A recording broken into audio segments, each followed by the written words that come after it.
el share screen, por favor? Sí, un momento.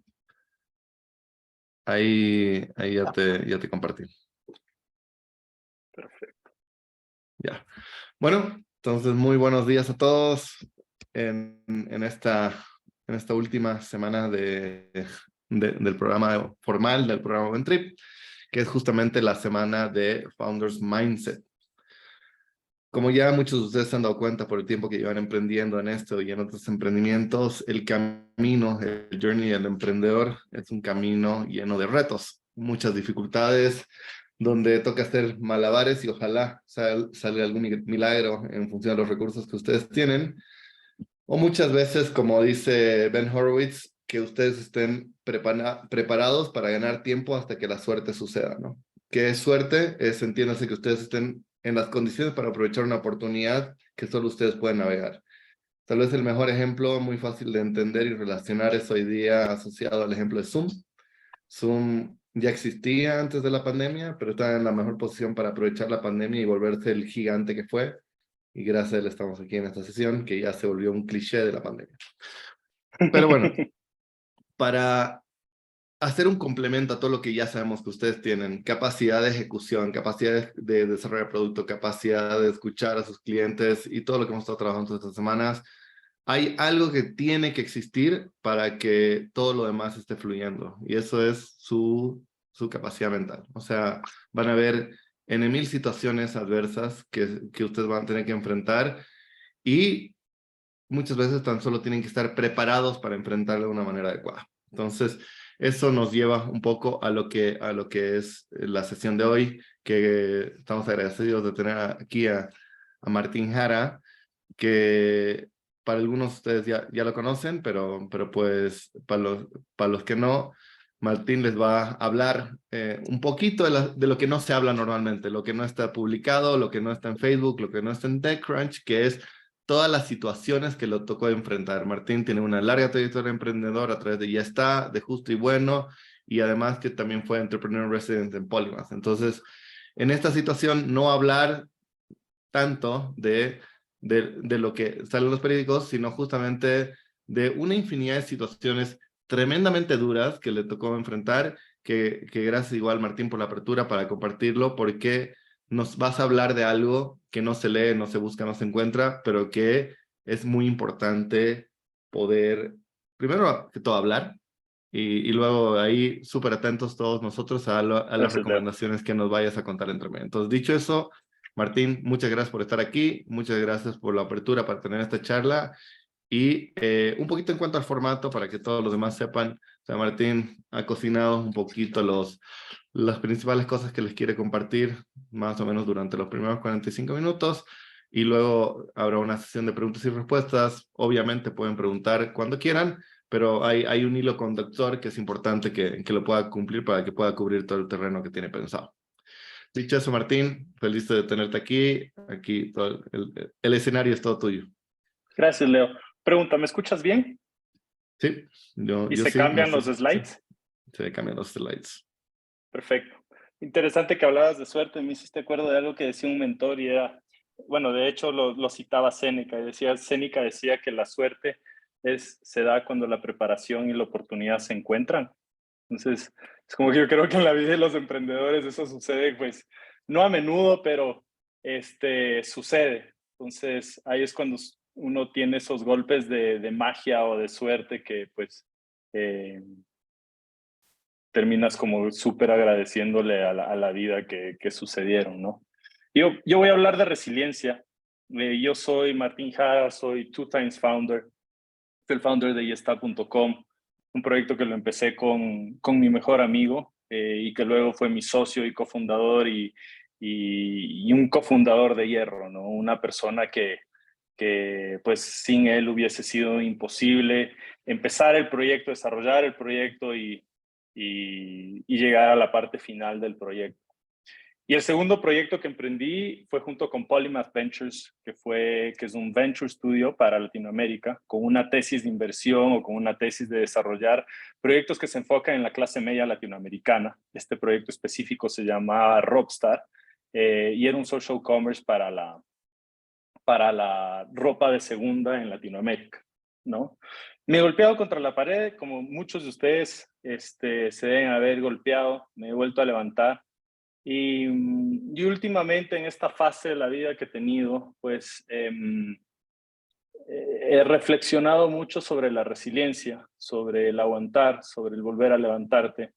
Y encontré, después de mucha pues, meditación y de mucho pensamiento, de mucha reflexión principalmente, como tres componentes que creo que son esenciales. Pueden haber más, ¿no? Pero tres componentes que para mí han sido esenciales en este proceso de resiliencia, de aprendizaje y que eventualmente decanten una transformación como individuo, ¿no?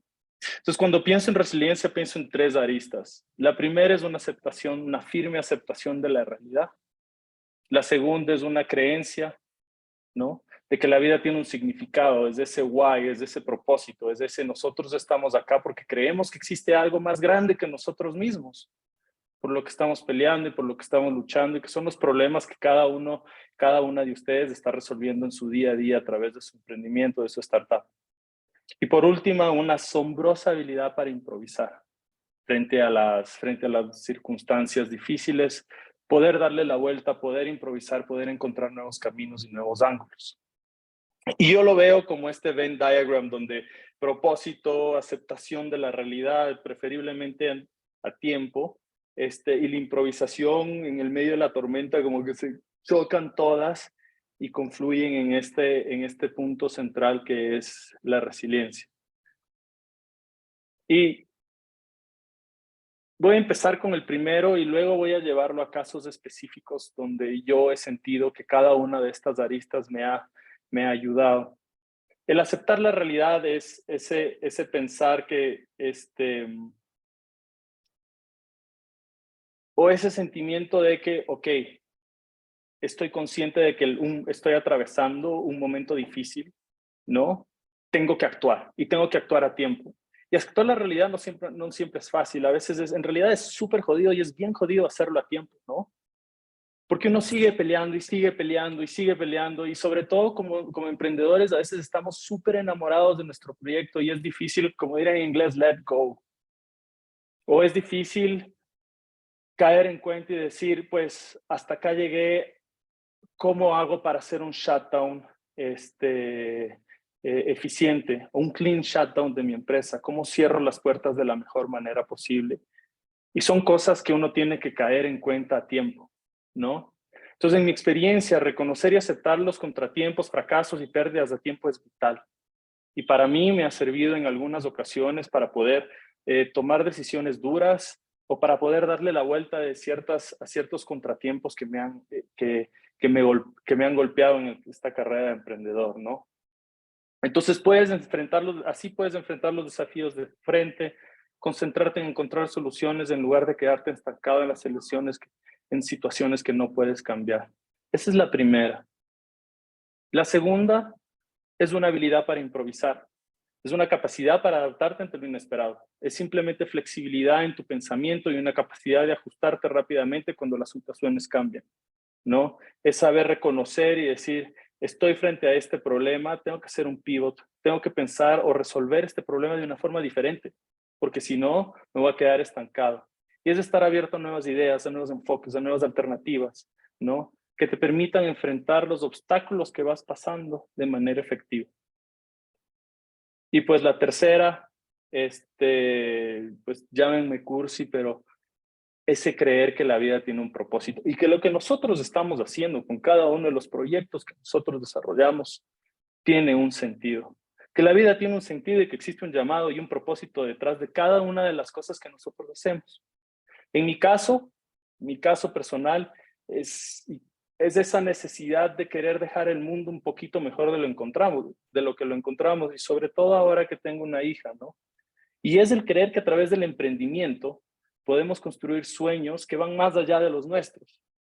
Muchos de ustedes ya no son solamente founder y co-founder. Tal vez ya tienen un pasante, tienen dos, tal vez ya van formando su equipo.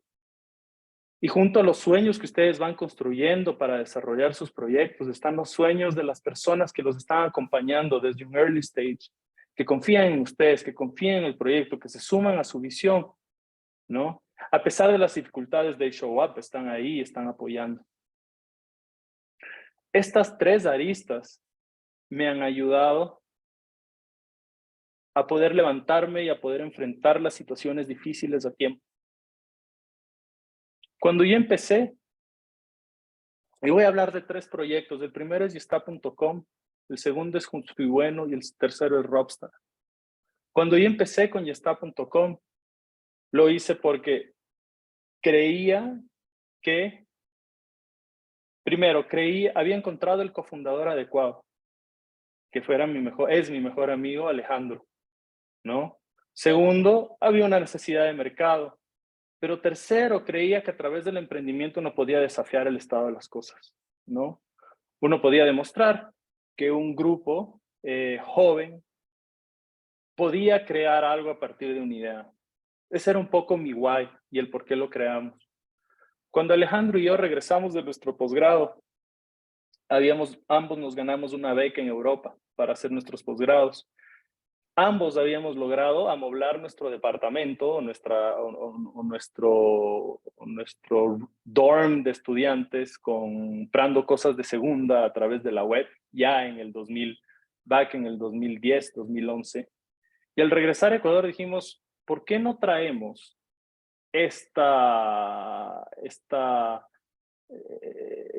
este poder comprar un producto digitalmente, independientemente de donde tú estás, al Ecuador? Y es de un poco la ingenuidad que es un componente que tenemos como emprendedores, que no sabemos qué tan grande es el reto o el mar en el que nos estamos lanzando. Tenemos una idea de lo que queremos hacer, tenemos un propósito, tenemos un problema, pero a veces no sabemos qué tan grande es el problema y cuáles son los unknowns o los desconocidos con los que nos vamos a enfrentar. Entonces lo miro a mi socio Alejandro y le digo, Alex, ¿qué tan difícil puede ser? Es como armar una página web, ¿no? Agarras productos, montas la página y listo. Y ahí nos dimos cuenta que montar un proyecto, un marketplace, un e-commerce, era mucho más complejo que eso. Y nos dimos cuenta y nos fuimos enfrentando a diferentes barreras. La barrera número uno es que lastimosamente todavía vivíamos y todavía vivimos en cierta medida en un país donde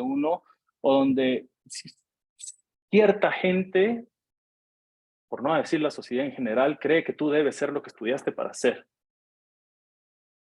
Y cuando nosotros empezamos con la idea de crear un marketplace para el mercado ecuatoriano, con la idea de emprender, de crear un e-commerce, muchos nos preguntaban, hijito, dedíquese a lo que usted estudió. O usted estudió esto de comercio electrónico. Si no estudiaste esto, ¿cómo quieres lanzarte a algo que no estudiaste y que no estudiaste para hacer?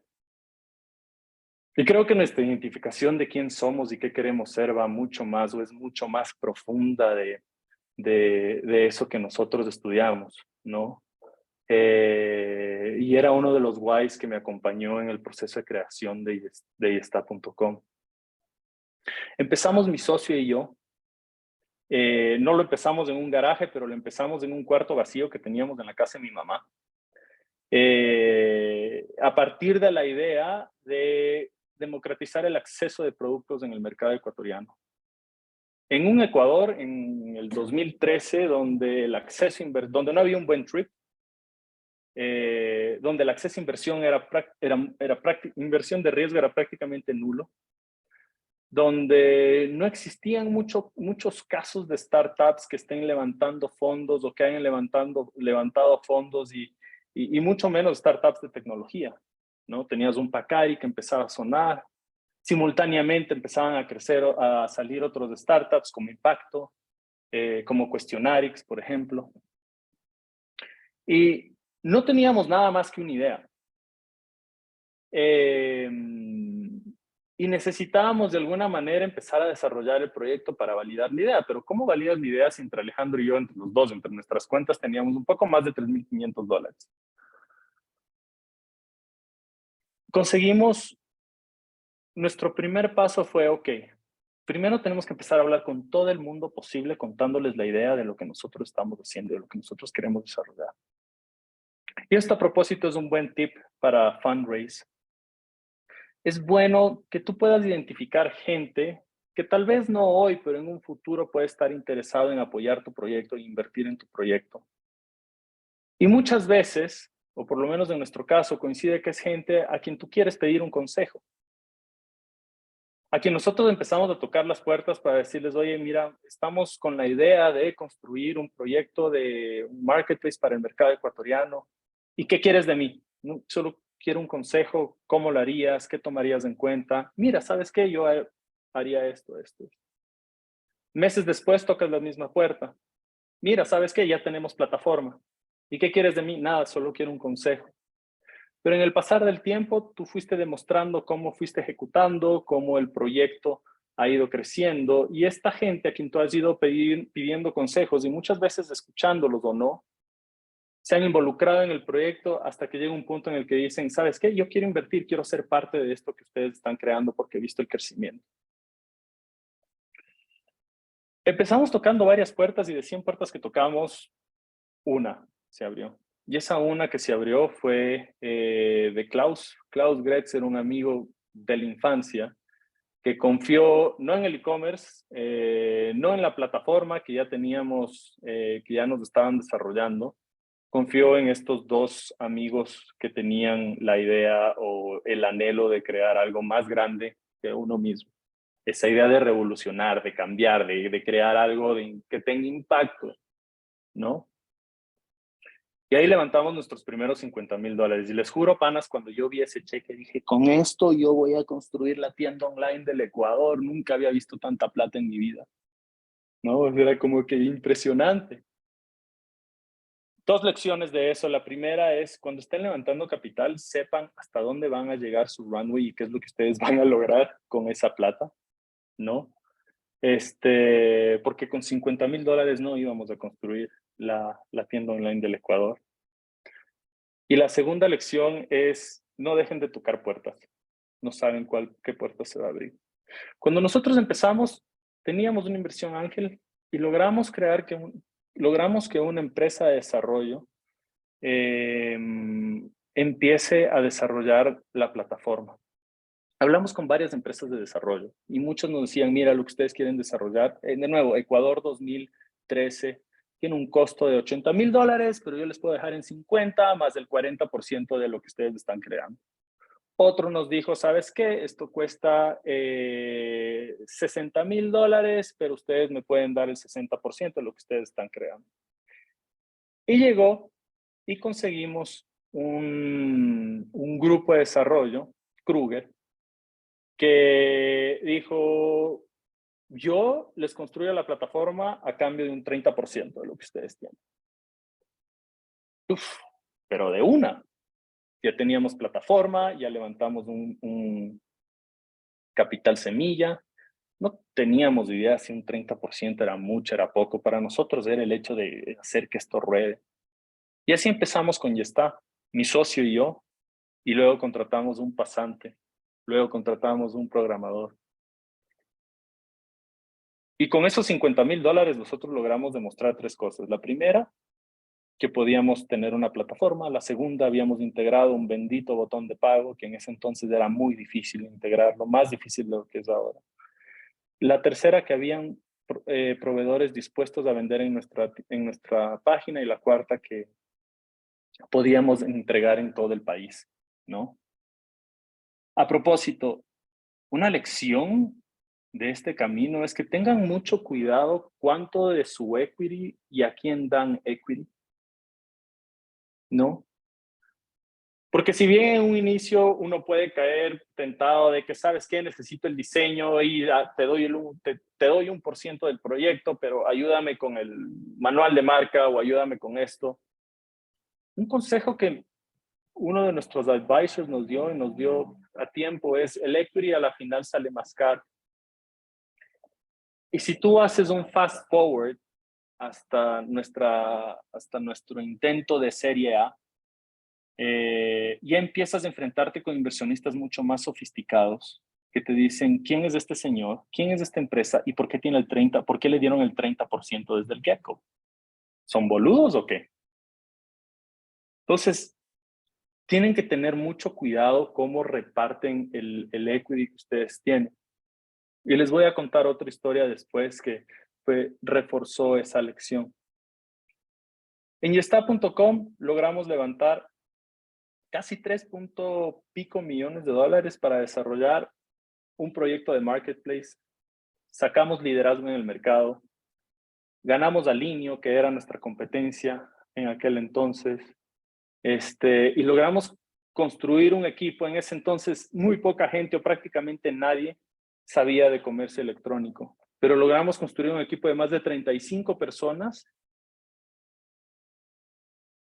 que lograron embarcarse en esta visión, en este sueño, ¿no? Entonces, de nuevo, aceptar la realidad, capacidad para improvisar.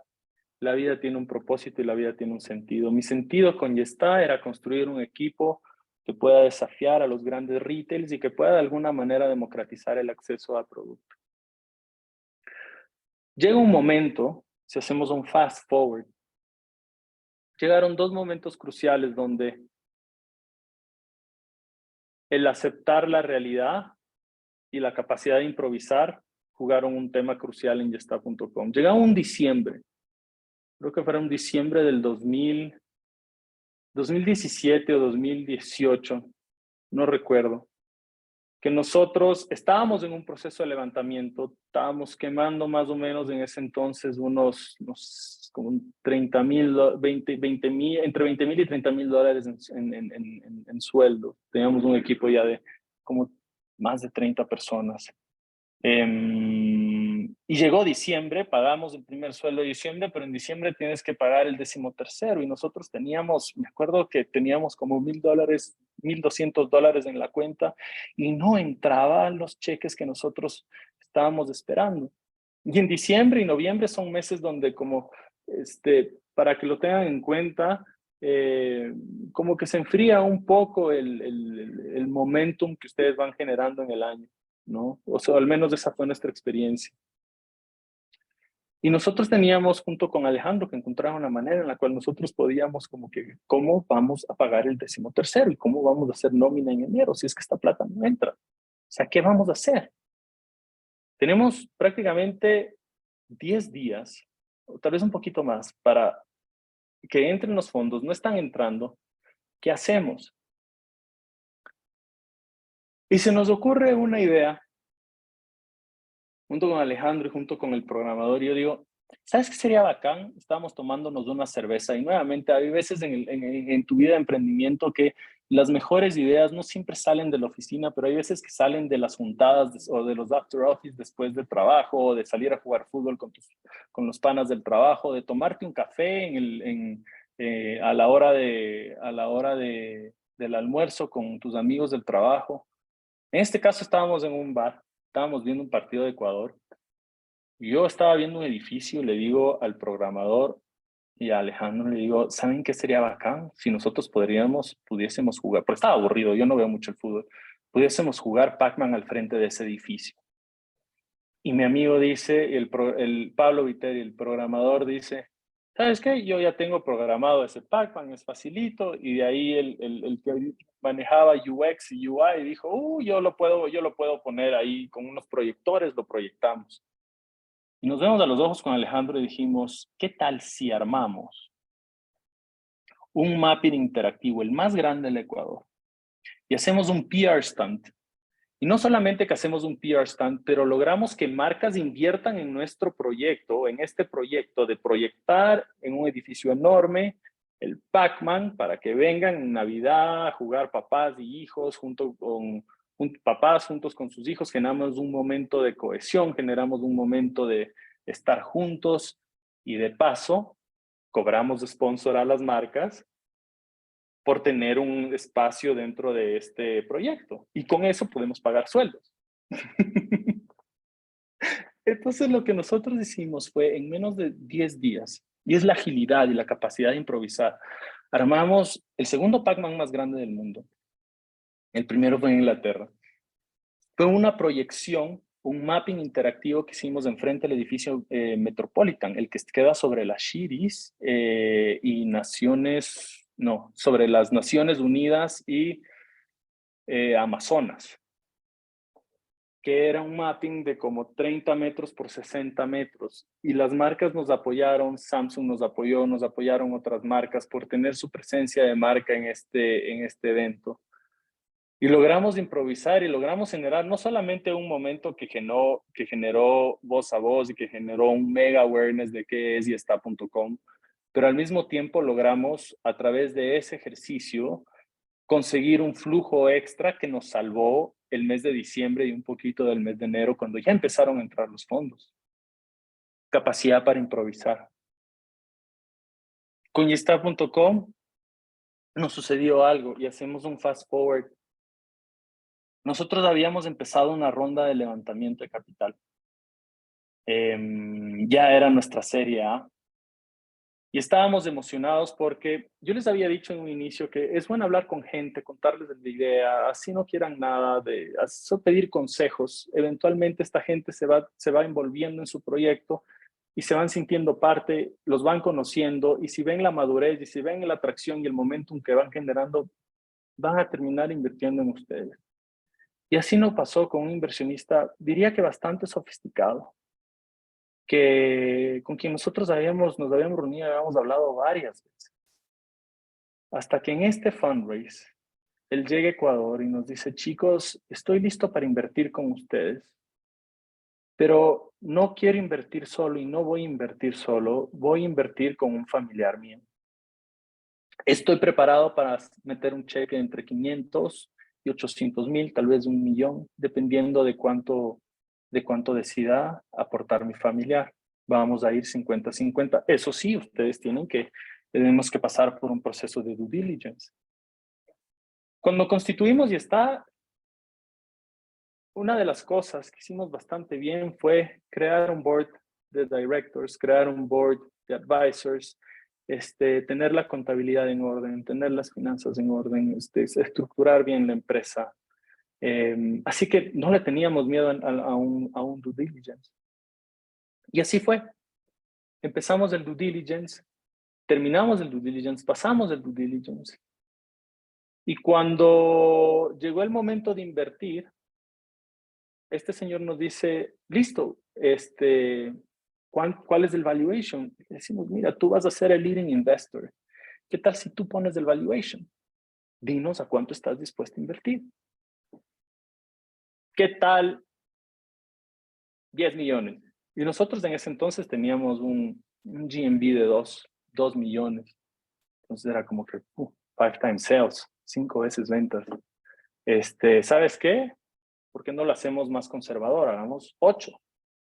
Ahora, este es un señor que estaba acostumbrado a invertir en mercados más maduros, donde las empresas tenían otro tipo de valoraciones. Y nosotros, prácticamente, siguiendo casi a ciegas, dijimos, ok, valoremos la empresa en esto. Y sucede que después de un tiempo, el familiar que iba a invertir en conjunto con él se retira. Y dice, no, yo no voy a invertir. Y el cheque que era entre 500, 800,000 o tal vez 1,000,000 se transformó en un cheque de 250,000. Y ese señor mantuvo su palabra a pesar de que su familiar no decidió no invertir en Yesta. Y a pesar de que nosotros abrimos todos nuestros libros, toda nuestra información y compartimos todo con ellos. Ya teníamos $250,000 para empezar la ronda, que no está mal. Pero teníamos un problema con la valoración. Habíamos valorado la empresa demasiado alto. Y nos empezaba a costar un poco este fundraise, un poco más de lo normal. Sí, había mucha gente interesada, pero ya empezábamos a hacer viajes a Colombia, a México, para tratar de levantar capital afuera. Ya con fondos de VC. Muchos nos decían, nos encanta lo que hacen, nos encanta su tesis de ser el marketplace para el mercado ecuatoriano, el Amazon del Amazonas. Hay un problema con la valoración. Y en medio de todo este fundraise, un grupo centroamericano o la gerente de un grupo centroamericano bastante fuerte nos viene a visitar y nosotros pensábamos que esto era una visita de comercial. Y estábamos sentados en una mesa, la gerente de este grupo, que es un grupo enorme, $1 billion group, mi socio Alejandro, un board member y yo. Y nos lo dicen de una forma súper directa. Estamos aquí para ver cuánto. Y nosotros, pues, ¿cuánto qué? Para ver cuánto valen, cuánto cuesta adquirirlos. Entonces fue como un shock. O sea, como emprendedor tú siempre estás, o a veces estás como pensando en el exit, cómo vendrá, de qué forma vendrá, de cómo vendrá dibujado, cuándo. Pero no tienes idea que se va a sentar al frente tuyo una persona y te va a decir cuánto cuesta tu empresa. Y estoy listo para comprar. Veníamos con el fundraise un poco complicado, pero de repente esto validaba que nuestros esfuerzos tenían un motivo y que había un apetito por la adquisición de la empresa. Entonces, juntamos al board y dijimos, ok, nuevamente, capacidad para improvisar. ¿Qué hacemos? Tenemos un interesado.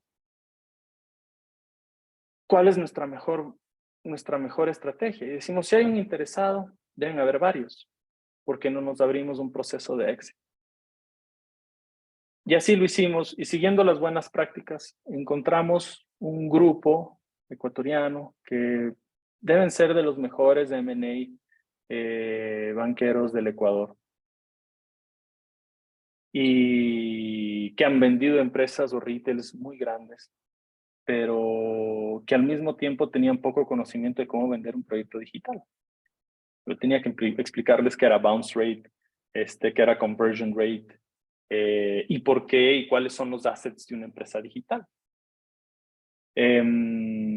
Y sucede que siguiendo las buenas prácticas de cómo se hacía o cómo se debería hacer un exit, nosotros decidimos, pues bueno, entonces, ¿qué es lo que pasa? Banqueros asumen el proceso de compra y construyen un muro entre los emprendedores y los interesados por comprar. Listo, los emprendedores no se meten o casi no se meten en el proceso de venta de la empresa.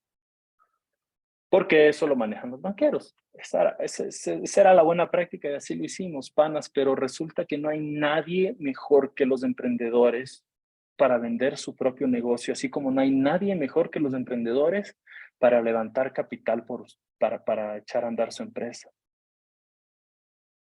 Porque resulta que nadie le va a poner la pasión que ustedes le ponen a este asunto. Y entonces nosotros preguntamos, ¿cuánto puede durar un proceso de éxito? La respuesta fue 4 meses. Ok, estábamos en julio, levantemos plata para 6. Por si acaso nos faltan 2 meses más. ¿Qué te puedo decir? Listo, estamos cubiertos. Levantamos capital por 6 meses, para tener 6 meses más de runway. Empezamos el proceso de éxito. Empezar el proceso de éxito a veces es un poco surreal porque tú como emprendedor, de alguna manera es bastante hermético por un lado, porque la gente de tu equipo no sabe, o por lo menos el consejo es que no sepa que la empresa está en un proceso de venta. Y por otro lado, porque estás hablando de tu futuro. Y por un futuro que tú has estado construyendo, pues, a pulmón, ¿no? De repente, algo que tú empezaste con $3,500 entre las cuentas de tu mejor amigo y tú tiene un valor y empiezas a hablar de millones. Y es como que, ¡wow! Y entonces, empezamos el proceso de éxito. Tuvimos bastantes interesados en una primera fase. Empezamos a recibir, porque vas de fase en fase, ¿no? Vas como con un teaser, después vas a una fase más formal donde firmas, empiezas a formar documentos de interés, y después ya, o pues un compromiso verbal y después ya empiezas a firmar documentos que te manifiestan el interés de adquirir con una oferta. Y nosotros teníamos algunas ofertas sobre la mesa. Una de 8 millones, una de 5 millones, una de 2 millones y una de, creo que era $1 millón. Y éramos como que, wow, o sea, impresionante, estamos hechos. Suceden cosas surreales. De Narváez, que es uno de los un inversionista y un empresario argentino, dueño de TIA, voló desde Buenos Aires hasta Guayaquil en su jet privado y nos mandó a llamar para que hagamos el pitch, y Alejandro y éramos como que, ¿qué está sucediendo? ¿Qué es esto? En el transcurso de la vida del emprendimiento uno pasa por momentos surreales, definitivamente. Pichamos junto con el equipo de banqueros. Pero llega diciembre y nosotros nos quedamos sin caja. Nosotros habíamos levantado caja para 6 meses y nuevamente llega otro diciembre donde nos quedamos sin caja. ¿Y ahora qué hacemos? Estamos tan cerca, tenemos estas ofertas sobre la mesa y Ecuador es un mercado tan chiquito donde nosotros tenemos que mantener las cosas tan herméticas y no podíamos decir que estábamos sin plata, porque el decir que estábamos sin plata significa que si alguien tenía un interés en adquirir, ¿no? Después espera que la empresa se quede sin liquidez para hacer una adquisición por $1. Entonces llega enero y habiendo quedado con como, si teníamos 5,000 en la cuenta era mucho. Noviembre y diciembre no se movió nada. Nosotros decidimos hacer un bridge round, donde nosotros hicimos un levantamiento para lograr tener 3 meses más de liquidez, 3, 4 meses más de liquidez, y llegar a la venta de la empresa o cerrarla. Pasó enero, pasó febrero, y en febrero se empiezan a caer. En como 10 días, panas, se cayeron todas las ofertas de compra que teníamos sobre la mesa. Todas.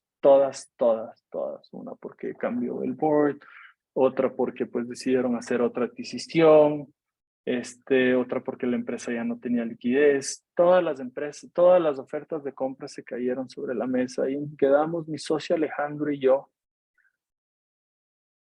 viéndonos literalmente sin saber qué hacer. Este grupo centroamericano, aquí es otra lección, este grupo centroamericano fue uno de los primeros en retirarse del proceso, porque resulta que a un grupo tan grande tú no le pones a competir con otra gente. Además que no hubo mucha sinergia, no hubo mucha química entre los banqueros y la persona que manejaba este grupo. Hicimos lo imposible en esa, nuevamente, capacidad para improvisar. ¿Qué hacemos? Conseguimos banqueros en El Salvador que eran primos de uno de los presidentes o vicepresidentes de esta empresa, que era un grupo familiar, para ver si a través de él lográbamos entrar. Empezamos conversaciones con un e-commerce peruano que tenía presencia en Perú y para decirles, mira, no les interesa expandirse a Ecuador. Hicimos de todo, hablamos con Groupon y hablamos con todo el mundo. Pero resulta que ya no nos quedaba plata en caja. Habíamos levantado el bridge con la idea de llegar a la ronda final, llegar a la venta o cerrar la empresa. Se vino marzo y para marzo se cayeron todas las ofertas de compra. Y cuando tú estás en este proceso y la liquidez es tan importante, es aceptar la realidad y decir, ok, tengo que tomar una decisión ya, porque mi realidad es que no tengo caja, que tengo que cerrar la empresa, que tengo que liquidar a los colaboradores, tiene que ser inmediata. Llamamos al board y nos dijeron, prepárense para el shutdown. Y así lo hicimos. Fuimos donde nuestros abogados, presentamos todo lo que teníamos. La plata que teníamos en caja era suficiente para liquidaciones y pagar pennies to a dollar a los proveedores. Olvídate los inversionistas.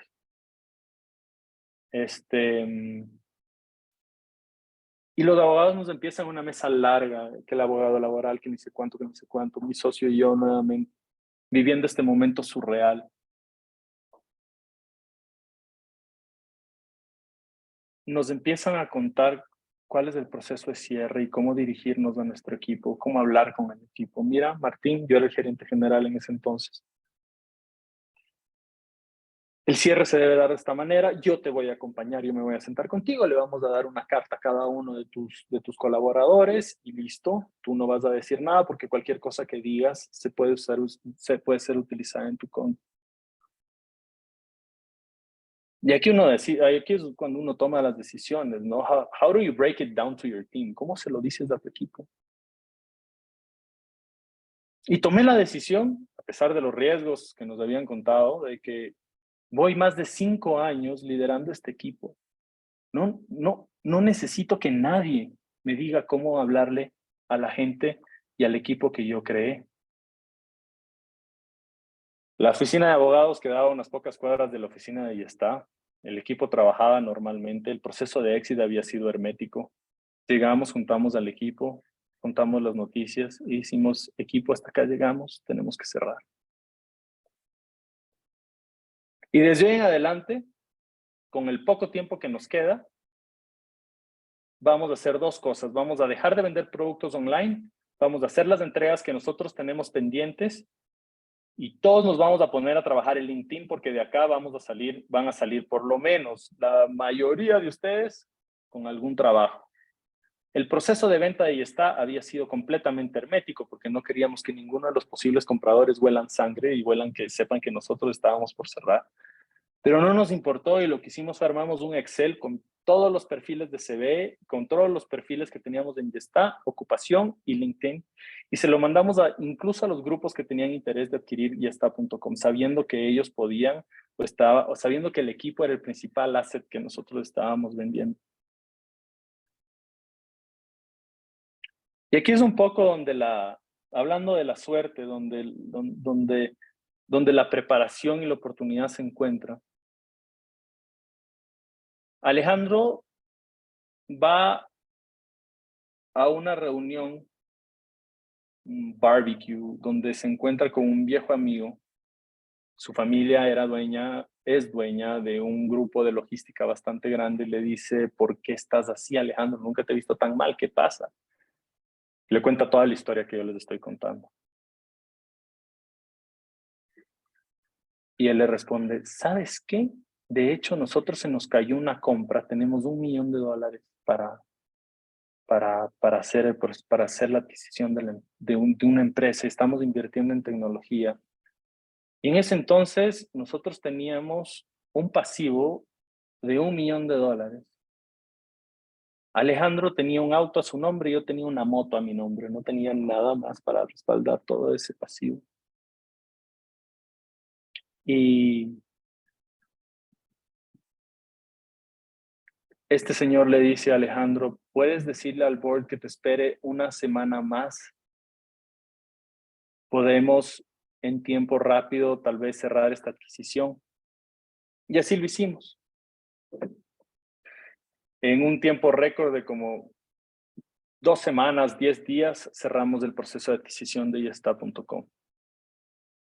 El exit panas no siempre es esos diamantes y ese momento de festejo y de gloria que las películas nos muestran. El éxito es duro.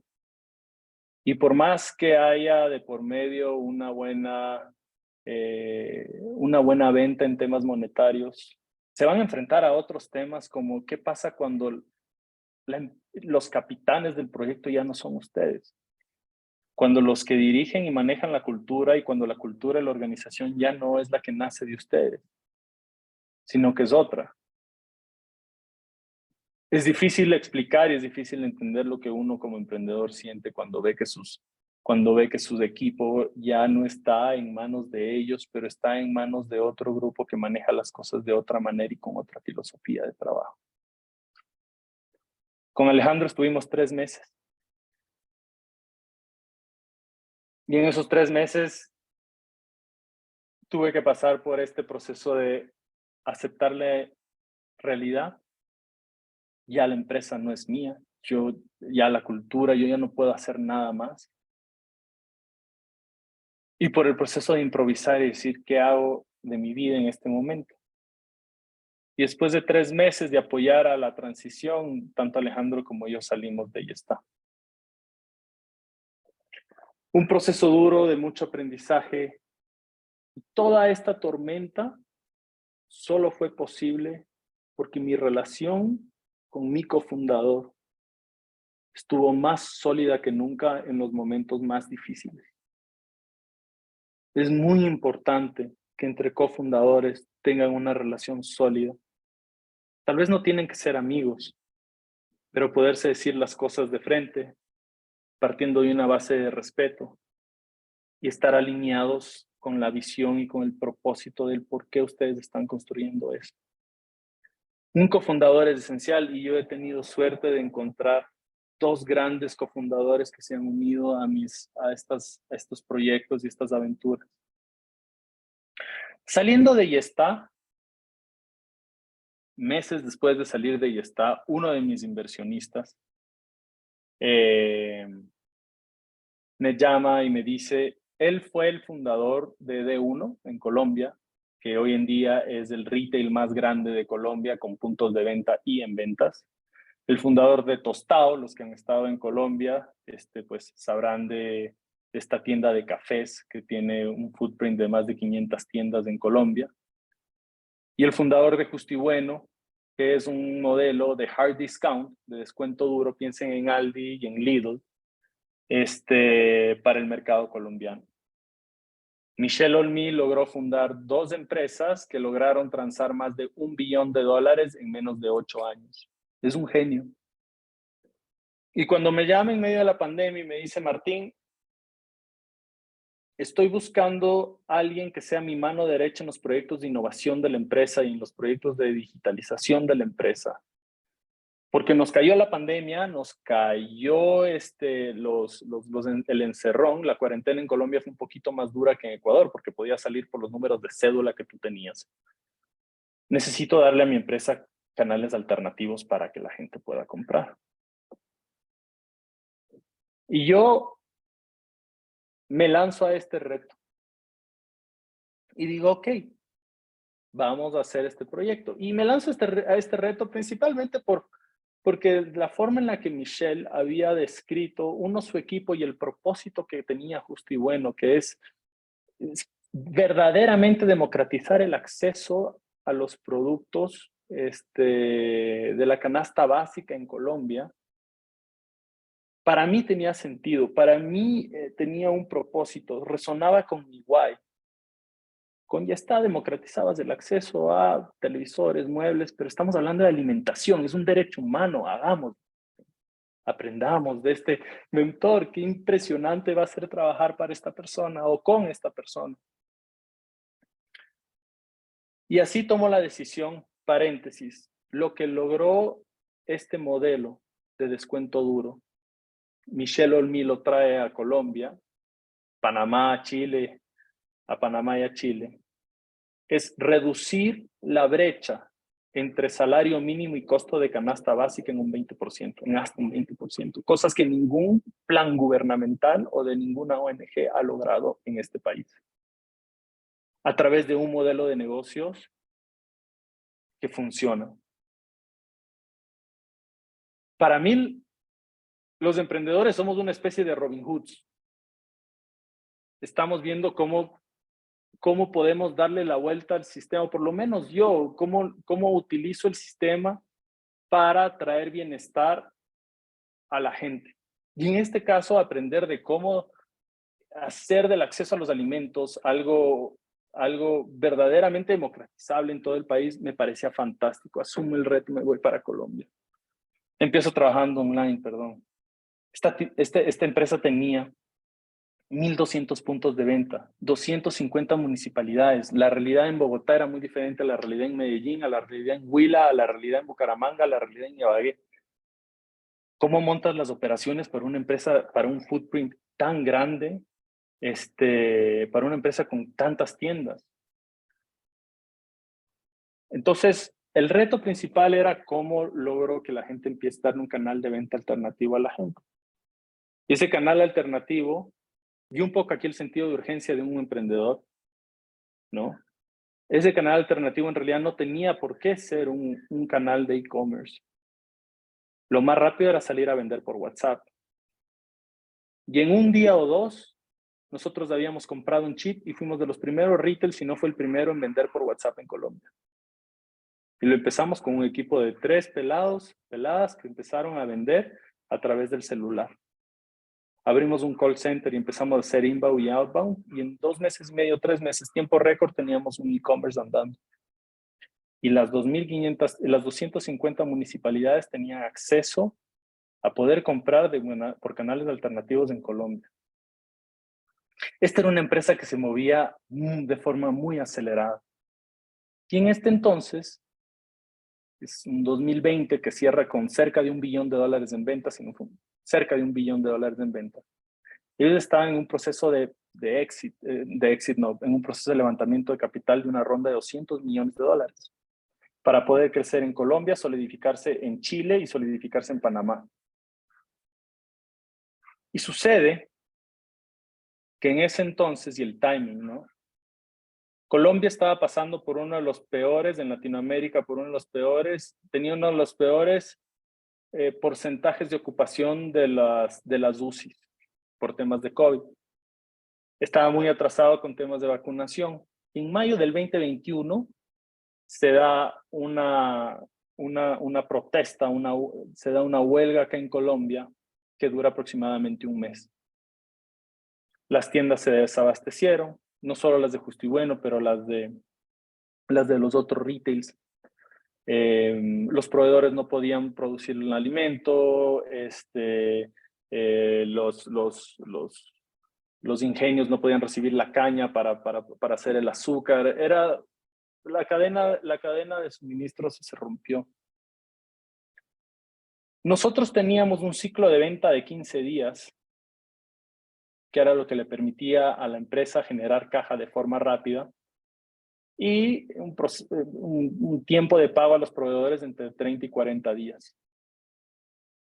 Pero cuando cae esta protesta, o este mes de protestas, se rompe ese ciclo de ventas, se empieza a alargar, los proveedores dejan de despachar, se cae la ronda de levantamiento de $200 millones. Y yo en ese entonces, por pedido de Michelle, que es el founder, era parte del comité directivo de la empresa. Yo reportaba al CEO y reportaba a los inversionistas de Cobal, era el estado de los proyectos digitales de la empresa. Y entonces se cae esta ronda, las tiendas están desabastecidas, nos empezamos a atrasar con pagos de proveedores. Y el CEO de ese entonces toma la decisión de pasar por un proceso de reorganización, la ley 550-560 que en Colombia, que es un pre-Chapter 11 colombiano. Para que tengan idea del tamaño de Justo y Bueno, 1.300 tiendas, 1.250, 1.300 tiendas, 250 municipios, 20.000 empleos, entre empleos directos e indirectos. Y un footprint en toda Colombia. Era una empresa enorme. Era mucha gente. Y para este entonces, el gerente de marketing renuncia y Michelle me dice: Martín, sé que tienes un background en marketing. We're going to go through fire y necesito a alguien de confianza que maneje las comunicaciones de la empresa y que se encargue en todo esto, de recuperar la adquisición de clientes y demás, y de realizar partnerships y ver hasta dónde podemos llegar con esto. Pues así lo hicimos. Asumo el reto.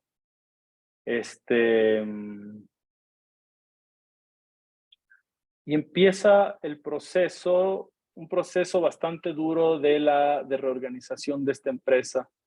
Yo cumplía un papel importante porque era el que manejaba las comunicaciones con colaboradores para poder apaciguar a los colaboradores, con arrendadores para mantenerles al tanto de cómo iba el levantamiento y cómo iban a ser los pagos, porque ya veníamos meses atrasados con los pagos, con proveedores para hacer reuniones con ellos y lograr captar su apoyo y que nos sigan despachando los productos, a pesar de que con muchos de ellos teníamos deudas. Mientras tanto, la empresa seguía levantando capital. Habían logrado el interés de un grupo de retailer acá en Colombia, Ara, Éxito, se retiraron, se cayeron esos grupos.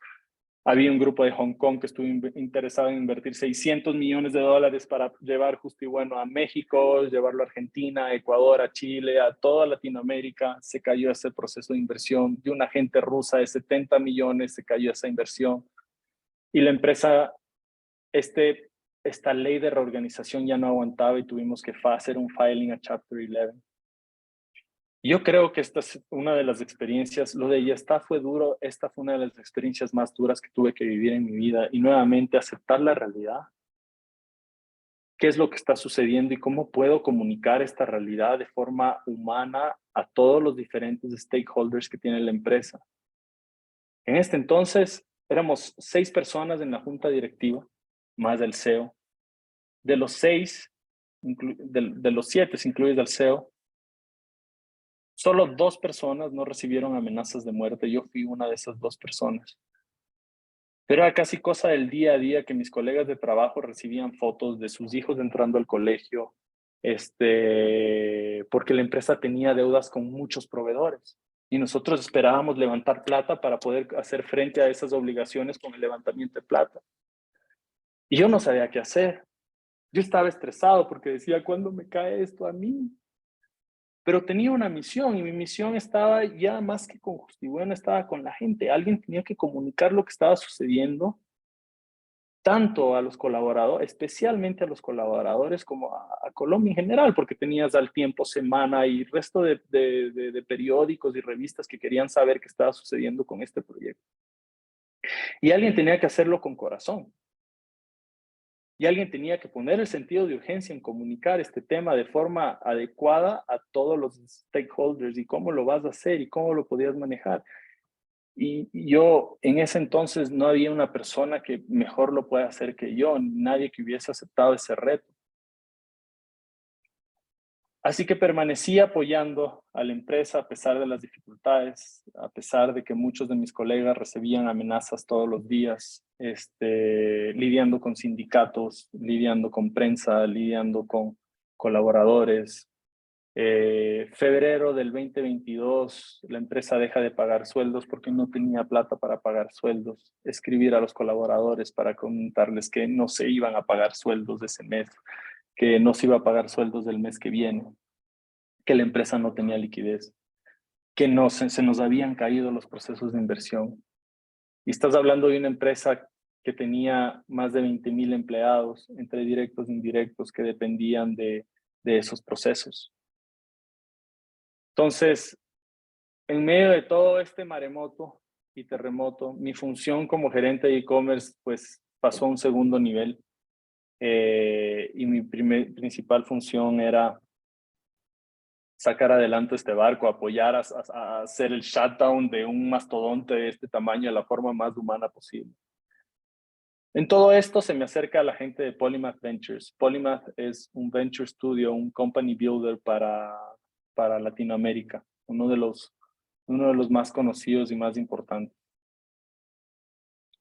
Y Wenyi, que es la founder, me dice, Martín, estamos en busca de un cofundador para un proyecto de social commerce que tenemos con la industria de la moda. Y hemos buscado por la TAM.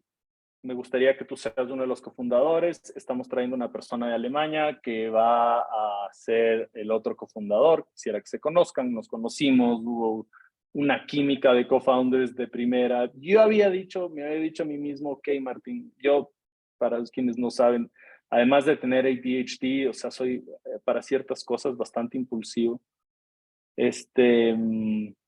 Y dije, ok, no puedo ser impulsivo en mi deseo de volver a emprender porque uno siempre tiene como esa cosa aquí adentro, ¿no? ¿Qué son las 3 variables que necesito para poder volver a emprender? Un cofundador, seguro un cofundador. Un problema que quieras resolver, claro que sí. Y el timing correcto. Listo. Esos 3 se presentan en mi camino, Dios, y yo me lanzo al charco nuevamente. Y se presentaron, panos. Con Polymath se presenta. Estamos construyendo un social commerce para la industria de la moda, potenciando la ropa usada. Para este entonces, Justo y Bueno ya estaba en una fase en la que estaba por entrar un liquidador, en el proceso de liquidación de una empresa llega un punto en el que el gobierno pone un liquidador y todos los gerentes salen del proyecto y el liquidador es quien empieza a manejar la empresa, a ver qué assets se pueden vender para hacer frente a las acreencias que tiene la empresa. Y entonces yo decido tomar el reto. Le digo a Michelle, te voy a apoyar con comunicación, no te voy a dejar, voy a ser advisor del comité directivo en temas de comunicación y en temas de manejo de crisis hasta el final, pero voy a dar este salto porque se presentó el cofundador, se presentaron estas tres aristas, Michelle y yo quiero volver a emprender. Y me lanzo con Polymath a armar este proyecto para la ropa de segunda en Latinoamérica. Y es un proyecto bonito y nuevamente el creer que la vida tiene un propósito y tiene un sentido y el cómo somos parte de algo más grande y el why o el propósito que uno le pone a su trabajo. En ese momento, o no en ese momento, yo venía ya estudiando, ya leyendo sobre la industria de la moda. Y para que tengan una idea, el fast fashion, o para que tengan una idea, la industria de la moda es una de las industrias que más contamina a nivel mundial. Las camisetas que nosotros estamos puestos consumen más o menos 5,000 litros de agua cada una. Y lo que el fast fashion ha logrado, Zara, H&M, ni hablar de Shane, es que la rotación de las prendas de ropa sea mucho más rápida hoy en día que lo que era en el pasado. Un millennial promedio se pone 3 veces una camiseta y la bota a la basura. Esa camiseta lo más probable es que termine en un landfill en el desierto de Atacama. Esa camiseta utilizó más de 5,000 litros de agua para producirse. Es una industria que contamina mucho. Y tienes a Zara y tienes a H&M con una colección a la semana, 52 colecciones al año, diciéndote lo que compraste la semana pasada ya no está de moda. Coño, me hace sentido el propósito. Hay un propósito detrás de esto. Con el cofundador, con Rafael, fue un entendimiento muy chévere. Y el timing en ese entonces, pues parecía el correcto. Parecía que había apetito por invertir en el mercado. El proyecto venía levantando. Con un company builder funciona un poco diferente porque el proyecto, o sea, levantas para hacer toda la fase de business design y echar a andar el proyecto y encontrar el product market fit. Había levantado $1 millón y ya teníamos 15 personas en nómina. 15 personas y estábamos atrás de product market fit. Y estábamos levantando una ronda. Y es febrero del 2022, el mercado se empieza a enfriar. Y sucedieron algunas cosas, sucedió una cosa en general, y es que para más o menos julio del año pasado, nosotros nos había costado encontrar product market fit. Y el mercado se estaba enfriando, se había enfriado, y nuestro inversionista líder que estaba liderando este seed round que nosotros estábamos levantando entre $600,000 y $800,000, se retira. Nos llama, nos dice, nosotros nos habíamos reunido con él, con ella el viernes, y el día lunes nos llama y nos dice, mira, ¿sabes qué? Tengo una startup mucho más madura que la suya, ya tienen Product Market Fit, ya tienen PMF, tengo que destinar esa plata para apoyar a esta startup, no puedo invertir en ustedes. Y nosotros teníamos plata en caja para 1 mes y medio de sueldo, 1 mes y medio de nómina y para pagar proveedores. Yo lo miro a Rafael, le digo, tenemos 1 mes y medio de runway. En 1 mes y medio es muy difícil que nosotros, nuevamente, aceptar la realidad, ¿no? En 1 mes y medio nos va a ser muy difícil que nosotros consigamos un inversionista que lidere la ronda, Raf. En mi experiencia es mejor hacer un shutdown limpio de la empresa en este momento, por más duro que sea, y cerrar la empresa de la mejor forma posible. Eran 15 colaboradores. Esto fue un lunes. El día miércoles despedimos el 80% del equipo. Y el otro 20% que lo pusimos a hacer customer service para entregar los últimos pedidos que nosotros teníamos. Aceptar la realidad es muy difícil, es muy jodido, sobre todo cuando estás enamorado de lo que haces y sobre todo cuando el proyecto cuando existe esa línea casi invisible entre tu vida personal y el proyecto que tú estás soñando. Es muy difícil, pero panas, hacerlo a tiempo es muy importante. Es muy importantísimo. Y creo que fue de las mejores decisiones que nosotros pudimos haber tomado. Ahí está el equipo de Robstar. Porque nos permitió hacer un cierre limpio del proyecto, logramos conseguir a alguna gente del proyecto plazas de empleo dentro del Polymath. Y aquí es donde yo personalmente empiezo este proceso de parar un poco y de vivir el chuchaqui o la resaca, ¿no?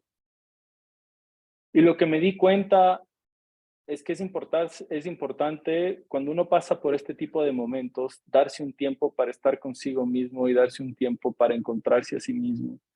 Porque empecé a darme cuenta que yo no logré curar del todo temas que venía cargando desde yesta.com. Y acá un poco, ¿cuáles fueron esos hacks que me ayudaron? Y el primero es encontrar un cofundador correcto, una persona con la que tú o con la que puedes conversar de tus miedos, de tus visiones, tener conversaciones duras, pero con una base de respeto. Una persona que se alinee a tu visión y a tu misión de lo que quieres construir con el emprendimiento que ustedes están construyendo. No necesariamente tiene que ser su amigo. Resulta que en mi caso, uno de ellos es mi mejor amigo.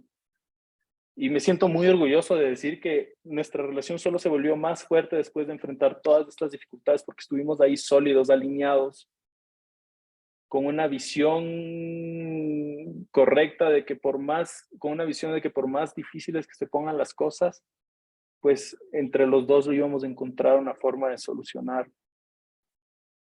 Pedir ayuda, pues es importante que no tengas miedo a compartir cómo te sientes. Invierte en ti mismo, si puedes pagarte un coach o buscar un terapeuta, hazlo. Busca sabiduría y consejo, refúgiate en mentores, en amigos, en familiares cercanos. Yo cuando pasamos por el proceso de venta y me guardé mucho lo que yo tenía o de lo que yo sentía, no lo procesé por pensar que es una actitud dura, era fuerte, o paso atrás, por pensar que la fortaleza venía de construir un muro y no dejar que las cosas te golpeen. Pero la fortaleza en realidad viene, como diría Brené Brown, del proceso de vulnerabilidad, ¿no? Y el pedir ayuda, tocar puertas y decir, panas, me siento de esta manera, va a construir una red de apoyo donde te vas a sentir comprendido. Cuando cerré Robstar tenía dentro mío una especie de shame, una especie de como vergüenza. Y esa vergüenza era, fuck, cerraste un emprendimiento, mierda. Y sucede que Dani Peralvo, de Impacto, me invita al Click. Y hago el viaje de Bogotá, voy para Quito. Y el último día del Click, ya cuando estaban la gente socializando, ya cuando se había terminado el evento,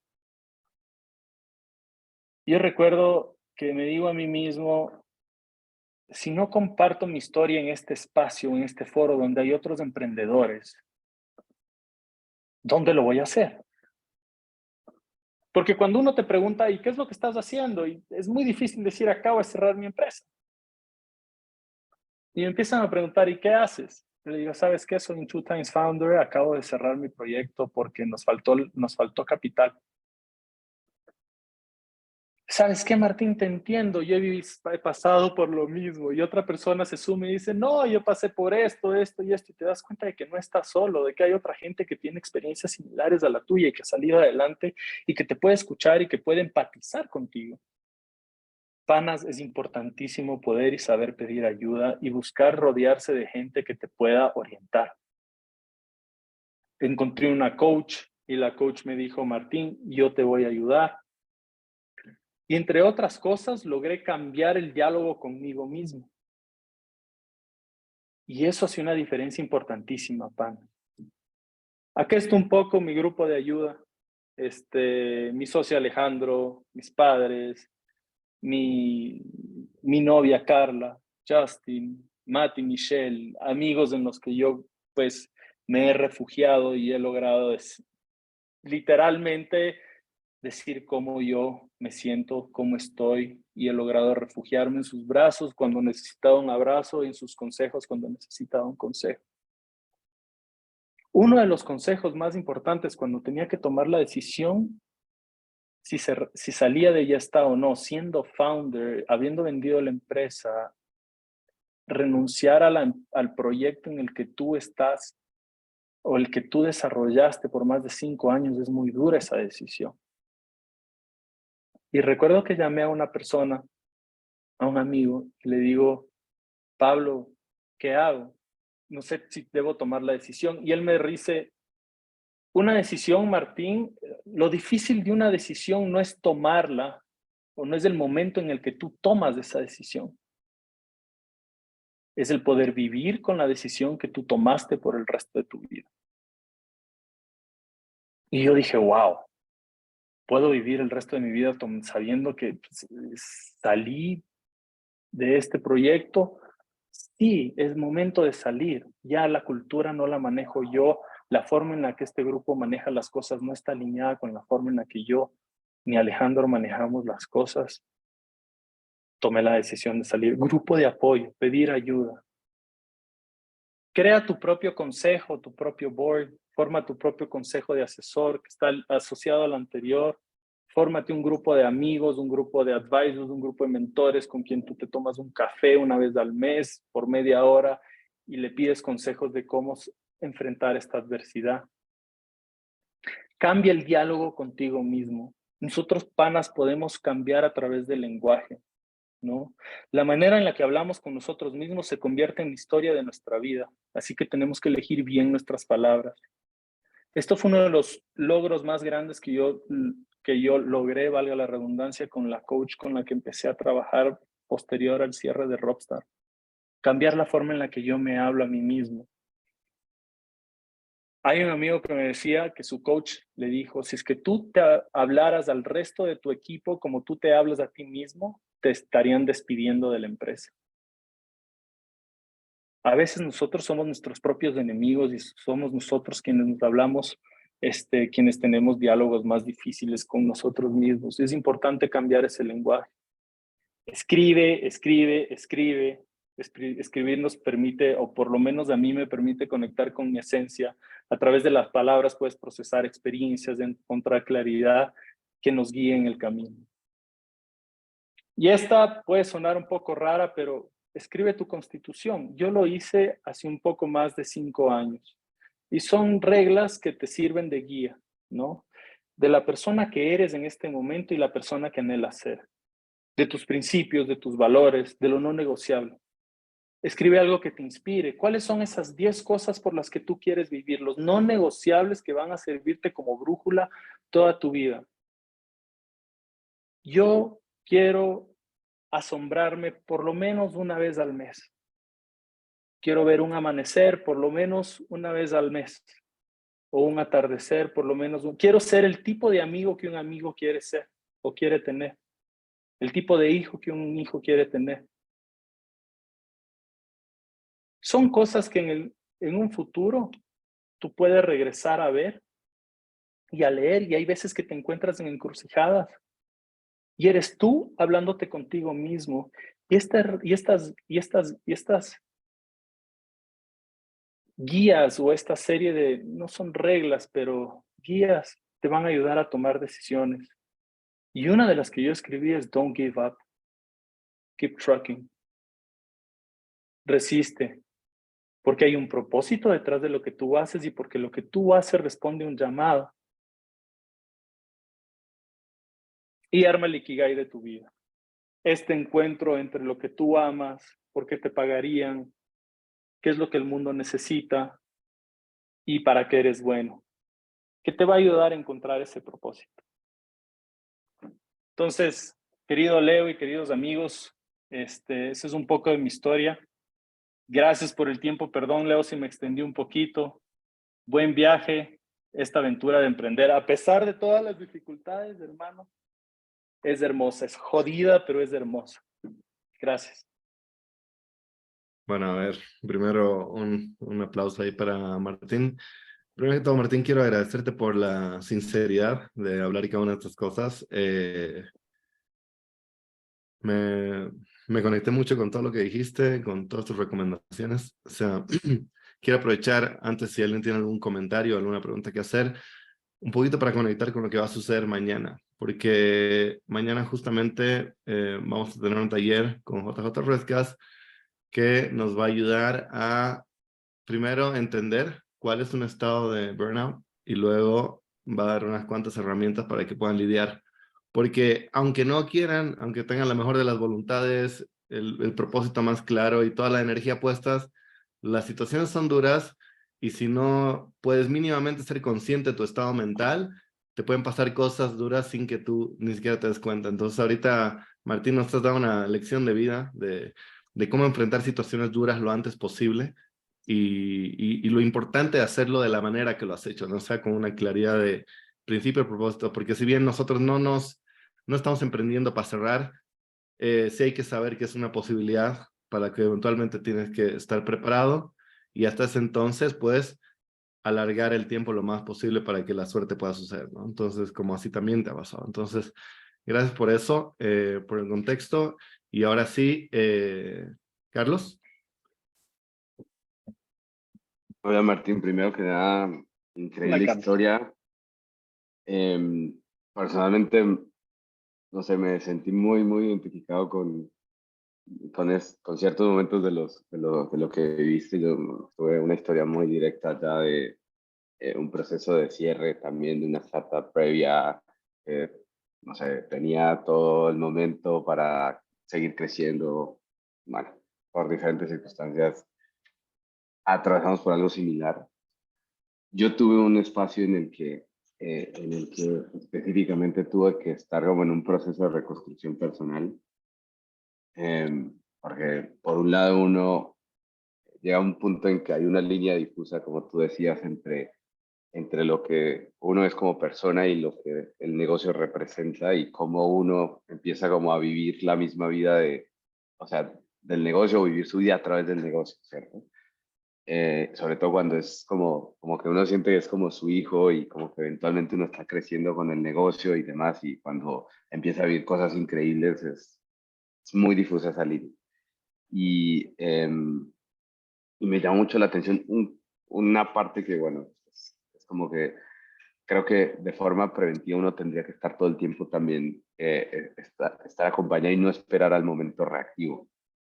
O sea, De al acuerdo. momento en que hay algo que siente uno que se rompe y necesita acompañamiento, sino que ojalá, digamos, se pudiera también de forma preventiva tener acompañamiento, tanto de, no sé, llamarlo coach o llamarlo, no sé, psicólogo, eh, que es algo que todo ser humano debería tener casi que siempre y que de alguna forma nosotros deberíamos estar como más atentos a esas circunstancias. De alguna forma lo que se transmite de acá se transmite también a nivel clientes, a nivel inversionistas, a nivel Totalmente. relacionamiento. Y, y recuerdo un momento en particular que, digamos que algunas de las dificultades, ¿no? Como que de lo que sucedía se trasladaban al plano personal. Y ahí es donde dice uno, bueno, aquí hay algo que no funciona. Y creo que es también un poco transmitiendo, identificándome con la experiencia de Martín, que ojalá nunca esperemos a que algo se rompa para tomar la acción, digamos, de estar en acompañamiento, de hablarlo y de estar como en ese proceso, ¿no? Y bueno, nada, que solo quería como aportar ahí, pero increíble experiencia, Martín, Gracias, Carlos. con lo que has vivido. Y es poder nuevamente es aceptar la realidad a tiempo, ¿no? O sea, acepto que no estoy bien y que personalmente estoy pasando por este maremoto, este terremoto, I need help, ¿no? Porque no puedes esperar hasta que explotas, porque definitivamente algo que cuando estás, a mí me gusta el box. Y recuerdo que en mi gimnasio, ahí abajo del Estadio Atahualpa, ¿no? Donde entrené el Beber, había un muchacho que se llamaba el Samurái, decían el Samurái, y era un flaquito, flaquito, pero peleaba hermoso, tenía un estilo y una llegada, era súper rápido. Y el profe Weber un día me dice, Martín, Samurái, sparring. Y yo, sparring con el Samurái, me fregué. Bueno, entonces estábamos haciendo sparring y de repente él me empieza a llegar y me empieza a golpear y yo me empiezo a hacer bolita y como que no sabía cómo defenderme y él se detiene y me da dos consejos. El primero es, Martín, cuando estás pasando por momentos de estrés necesitas claridad y necesitas estar enfocado. Y el segundo es, no importa qué tan lejos tú creas que un adversario está, si es lo suficientemente rápido y ágil te puede llegar. Entonces, quiero conectar eso a lo que tú dices porque cuando estás pasando por momentos difíciles en tu startup, tienes que tener la mayor claridad mental posible. O sea, tienes que poder operar a tu 100%. Y operar a tu 100% significa estar bien de cuerpo, mente y espíritu también, ¿no? Y entonces no puedes esperar a explotar, a que todo ese estrés se te acumule, porque te vuelves como una olla de presión. Y en el momento en el que te está dando duro la vida, te está dando duro las situaciones o las circunstancias, necesitas poder tener claridad mental para estar concentrado. Y pedir ayuda a tiempo puede evitar que pases por un proceso de explosión y de que en lugar de reaccionar como deberías, pues te hagas bolita y te sigan llegando los golpes.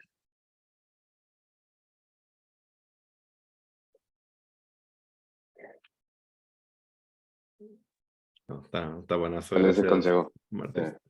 Y nada, de nuevo, una de las formas de evitar acumular presión, igual, lo vamos a ver mañana, hay un ejercicio de respiración ahí puntual que JJ les va a compartir, que es una de muchas formas que cada uno encontrará la suya, ¿no? Pero completamente de acuerdo, o sea, tienen ahorita una red de founders, son parte de un portafolio, están ahí, hablen con las personas, no se guarden las cosas. El emprendedor tiene un sesgo natural a siempre mostrar la mejor cara y decir que le está yendo increíble y cómo te está yendo y no bien y súper y todo porque estamos en esa retórica de fundraising, pero la realidad es que no siempre es así y la persona que está del otro lado que tú crees que está así posiblemente también no está así.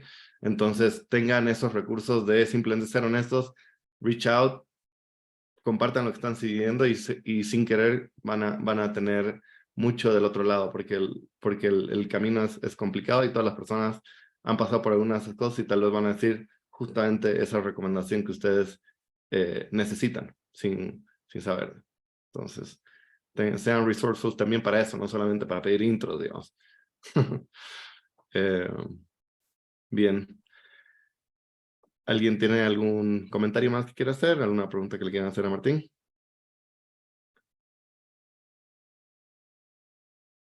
No. Muy bien. Tal vez voy a comentar algo más ahí, perdón Sí, que claro. tome la palabra. Hay una cosa que también me encantó, Martina, y es el tema de los principios. Creo que y tal vez para recomendar también, no sé si han leído el libro Principios de Ray Dalio, que habla mucho de este tema y es como tu propio libro de principios, es como tu guía, digamos, eventual para ese proceso de tomar decisiones. ¿Qué es no negociable? ¿Qué no debo cambiar o qué estoy dispuesto a sacrificar con base en mis propios principios? es súper relevante para no estar como en ese proceso, digamos, de indecisión, ¿no? Es por esos principios que guían y valores que a veces parecen como superficiales, en verdad son las cosas que te llevan de vuelta al track principal de lo que es, digamos, tu vida en la vida. Pues también hay una lectura, digamos, recomendadísima que por cierto es uno de los, Ray Dalio es uno de los inversionistas más grandes, digamos, a nivel global. Creo que el socio de Bridgewater Capital, algo así, es uno de los fondos más grandes del mundo y tiene mucho sabiduría sobre este tema de principios. ¿Cómo se escribe, Carlos? Principles, Ray Dalio.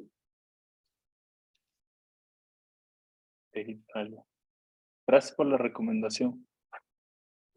Tú también recomendaste un libro por encimita de Brené Brown. ¿Cuál es? Para que igual lo veamos. Pues hay algunos. Sí.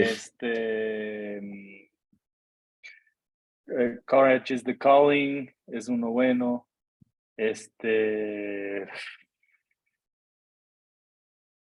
Power of Vulnerability, creo que estás quoting that. Sí, well, Dare to Lead. Dare to Lead es muy bueno. Y el que habla de vulnerabilidad es Daring Greatly. Increíble. Chévere. Y, no, gracias por y es compartir. fantástico cómo empieza, porque empieza con una frase de Churchill, de uno de los... ¿Es de Churchill? No, no es de Churchill. Es Man in the Arena. Déjame buscarlo. Se los voy a mandar por acá. No es de Churchill, estoy hablando huevadas. Es de Roosevelt. Les mando el link por acá. Listo, amigos. Super.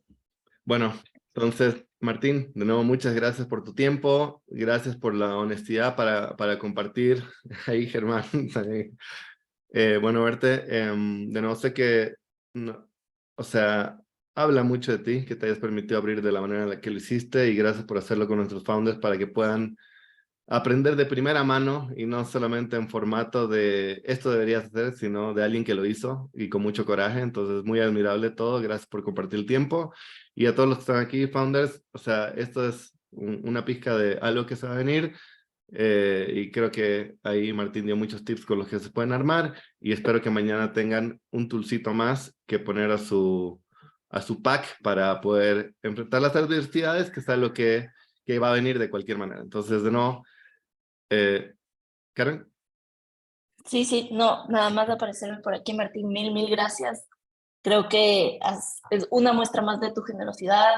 Si no saben, Martín es parte de un grupo de founders y apoyadores del ecosistema que se sumaron en la iniciativa del Trip de Buen Trip, que es algo que hacemos para founders ecuatorianos que no han tenido el chance de ir a eventos, a salir y conectar con la comunidad en la región. Entonces, es una muestra más de este Give First del buen tripness que buscamos en nuestros founders, pero también en nuestros mentores. Así que mil gracias, Martín, por hoy y por el resto que haces para los founders. Gracias, Carmen. Gracias a ustedes por la oportunidad. Y panas, buen viaje, como les dije. Es hermoso esto de emprender. Duro, pero hermoso. Súper, muchas gracias. Y nada, que tengan un excelente día. De nuevo, gracias, Martín. Gracias a todos por su Gracias, tiempo. Leo. Y ahí nos vemos. Gracias, Carmen, Carlos. Chao, amigos. Buen viaje. Chau. Chao, chao.